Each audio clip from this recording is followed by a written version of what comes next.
Hello दोस्तों, कैसे हो? और प्री बोर्ड की तैयारी अच्छी चल रही है?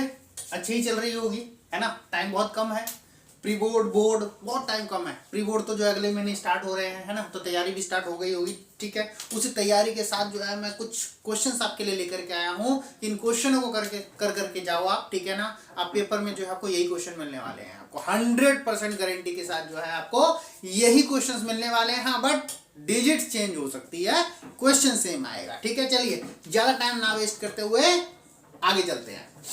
यहाँ पे आपको जो है, इससे पहली क्लास में मैंने आपको क्वेश्चन एक दिया था कि जिसमें भी आपको इरेशनल नंबर प्रूफ करना था, है ना। इससे पहले वीडियो में भी आई हुई थी जिसमें इरेशनल नंबर ही प्रूफ करना था, कुछ और नहीं करना था। ठीक है, लेकिन इसमें भी आपको इरेशनल नंबर प्रूफ करना है। ठीक है, उसमें दिया हुआ था कि √3 is an irrational number. Now prove that 2 + 2√3 is a irrational number, है ना।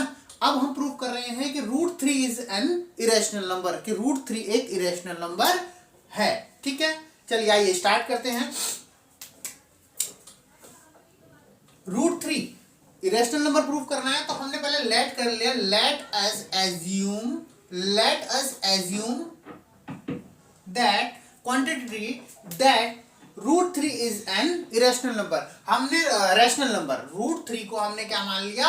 रैशनल नंबर मान लिया कि √3 एक रैशनल नंबर है। ठीक है, देन √3 अगर रैशनल नंबर है, रैशनल नंबर किस फॉर्म में होती है? P/Q के फॉर्म में। तो हमने लिख लिया √3 = P/Q, वेयर जहां पर P एंड Q आर को प्राइम नंबर है। ठीक है, P और Q क्या है? को प्राइम नंबर है। देयर अगर वो को प्राइम नंबर है तो इनका जो HCF होगा 1 होगा, और किसी का भी HCF 1 तो होता ही है ना। एंड Q ≠ 0, क्योंकि ये रैशनल नंबर हमने लेट किया है, और रैशनल नंबर कभी भी Q 0 नहीं होता। ठीक है, न्यूमरेटर कभी भी 0 नहीं होता है। तो यहां पर इसीलिए क्या हो जाएगा, इसीलिए √3 = P/Q, है ना।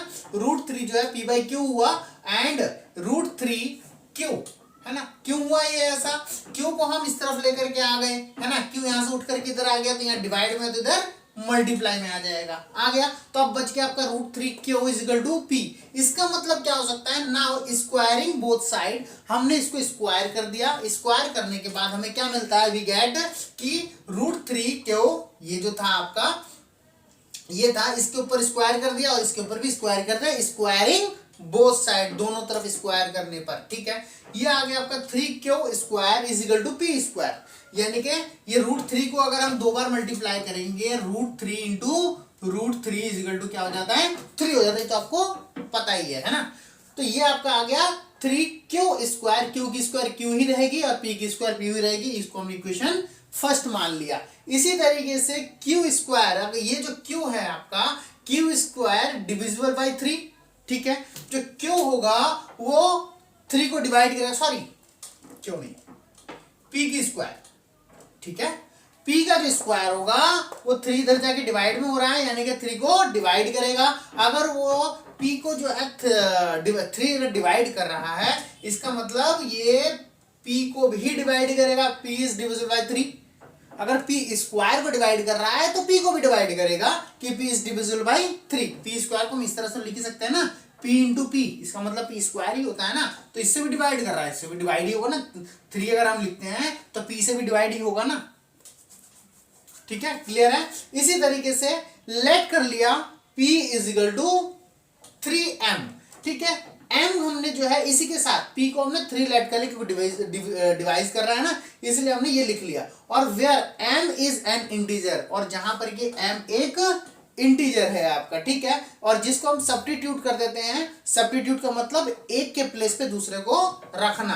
तो यानी P = 3M जो है आपका, हमने रख दिया इक्वेशन फर्स्ट। ऊपर हमने इक्वेशन फर्स्ट बनाया, उसमें हमने इसको पुट कर दिया।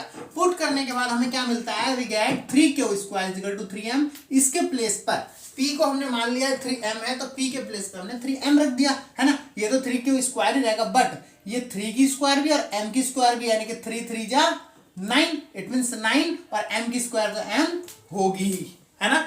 वो आ गया आपका एग्जैक्टली। इसी तरीके से Q² यहां पर रहने दिया हमने, और 3 को नीचे लेकर के आ गए, 3 से 3 कट गया, यानी ये हो गया Q² = 3M²। क्लियर है। इसी तरीके से यहां पर p जो है p से डिवाइड, p स्क्वायर जो है डिवाइड कर रहा है 3 को, क्योंकि 3 इधर आके नीचे आ जाता है, डिवाइड कर रहा है 3 को। अब यहां पर q स्क्वायर सेम कंडीशन बन गई कि ये 3 इसको भी डिवाइड करेगा, then q square is divisible by 3। q जो है 3 को डिवाइड कर रहा है, q स्क्वायर को डिवाइड कर रहा है, तो q को भी डिवाइड करेगा। इसीलिए क्या हो जाएगा, p and q have at least 3, ठीक है, 3 एज अ कॉमन फैक्टर, ठीक है। हमने मान लिया कि कम से कम 3 जो होगा, 3 जो होगा इसका एक कॉमन फैक्टर होगा। It means but this contradicts fact that P and Q are coprime. हमने पहले ही हमने इसको लेट किया था, ये को प्राइम, ये भी प्रूव हो गया। इसी से क्या पता चलता है, दिस कॉन्ट्रडिक्शंस रॉन्ग। ये जो हमने कॉन्ट्रडिक्शंस जो हमने एज्यूम किया था, एज्यूमशन जो √3 इज रैशनल नंबर, ये हमारा गलत है, ठीक है। इसीलिए क्या प्रूव होता है, hence √3 is an irrational number, ठीक है। ठीक है फ्रेंड, एक क्वेश्चन आपको ये कंफर्म मिलना है। आपको 2 क्वेश्चन मैंने दिए आपको, एक लास्ट वीडियो में एक क्वेश्चन दिया था, एक ये क्वेश्चन दिया आपको, ठीक है। इन दोनों में से एक क्वेश्चन 101% आपके एग्जाम में आने हैं।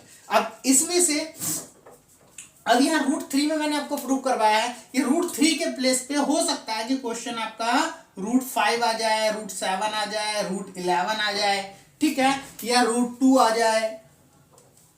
इनमें से कोई एक आ सकता है आपका, या तो इस टाइप का एक क्वेश्चन आ जाएगा या फिर उस टाइप का एक क्वेश्चन आएगा, यानी कि दोनों में से एक क्वेश्चन आएगा, ठीक है। इसमें सॉल्व करने के लिए हमारे पास बहुत कुछ नहीं होता है, सॉल्व तो बहुत थोड़ा सा ही किया जाता है, ठीक है ना। बट इस क्वेश्चन में सिर्फ और सिर्फ स्टेटमेंट होती है, ठीक है। तो इस क्वेश्चन को इतनी प्रैक्टिस कर लो कि स्टेटमेंट्स आपको सारी पता हो जानी चाहिए, एकदम जवान पे होनी चाहिए स्टेटमेंट, किसकी स्टेटमेंट क्या है, ठीक है। बाकी चीजें तो आपको ऐड करना है। अगर हमारा √2 आ जाता है तो इसको √2 लिख लेंगे, इसको √2 लिख लेंगे, इसको √2 लिख लेंगे, बाकी सारी चीजें वही रहनी है आपको। यहाँ √3 के प्लेस पे 2 हो जाएगा, अब यहाँ पर 2 हो जाएगा, यहाँ पर जो है ये 2 से डिवाइड हो जाएगा, ये भी आपका 2 से डिवाइड हो जाएगा। यहाँ पे p जो है 3m लेट किया, 3m की जगह 2 हो जाएगा। इसका कॉमन फैक्टर जो है एटलीस्ट जो है वो 2 हो जाएगा, मतलब जो भी प्लेसेस दे रखा है वो प्लेस सिर्फ चेंज हो जाएगा। यानी आपको पता है, अब आपको पता है कि एक क्वेश्चन जो है वो 3 मार्क्स में आने वाला है। तो क्यों ना हम 3 मार्क्स के क्वेश्चंस को इस तरह से प्रैक्टिस कर ले कि एटलीस्ट जो है क्वेश्चन देखते ही मुझे पढ़ना ही ना पड़े और मैं क्वेश्चन को करना स्टार्ट कर दूं। इस तरीके से आपको प्रिपेयर कर लेना है आपका, ठीक है। ये चैप्टर नंबर 1 का क्वेश्चन है आपका, ठीक है। और ये क्वेश्चन है किस चीज, कौन से सेक्शन के लिए, सेक्शन सी का होगा। और फर्स्ट क्वेश्चन होगा 26 नंबर क्वेश्चन में जो है ये आपको मिल सकता है आपको, ठीक है। 26 नंबर क्वेश्चन, हो सकता है 27 या 8 कर दे, इसको ऊपर नीचे कर दे, बट सेक्शन सी का ये क्वेश्चन होगा जो 3 नंबर का होगा आपका पहला क्वेश्चन, ठीक है। तो मैंने आपको वो क्वेश्चन या ये क्वेश्चन, दोनों में से एक क्वेश्चन जो है आपको कंफर्म आना है। तो इस क्वेश्चन को आप अच्छे से तैयार कर लीजिए, दोनों क्वेश्चनों को अच्छे से तैयार कर लीजिए, जिससे आपका 3 नंबर का क्वेश्चन ये कंप्लीट हो जाए आपको, ठीक है। अगले इसके आपको 2 वीडियोस मिलने वाले हैं, जिसमें कि आपको 3 मार्क्स के टोटल 6 क्वेश्चंस आ रहे हैं और 6 क्वेश्चंस में आपको कंप्लीट करवाऊंगा, और उसी के साथ उसके टाइप्स के जितने भी क्वेश्चंस होंगे वो सारे कंप्लीट करवाऊंगा, ठीक है। तो आप मुझे फॉलो कीजिएगा तो आपको जो है सारे क्वेश्चंस आपको मिलेंगे, और जो मैं आपको बताऊंगा उससे बाहर आपको पेपर में कुछ नहीं मिलने वाला है, ठीक है। आप इसको एक बार नोट कर लीजिए, देख लीजिए। कोई क्वेश्चंस हो, इससे रिलेटेड कोई क्वेश्चंस मेरे से पूछना हो तो आप मेरे से पूछ सकते हैं, कमेंट कर सकते हैं, मेल कर सकते हैं, मैं आपको उसका आंसर दूंगा, ठीक है। तो आप नोट कर लीजिए इसे, ठीक है। तो आज तक के लिए इतना ही, नेक्स्ट वीडियो में हम फिर मिलेंगे। Okay, take care.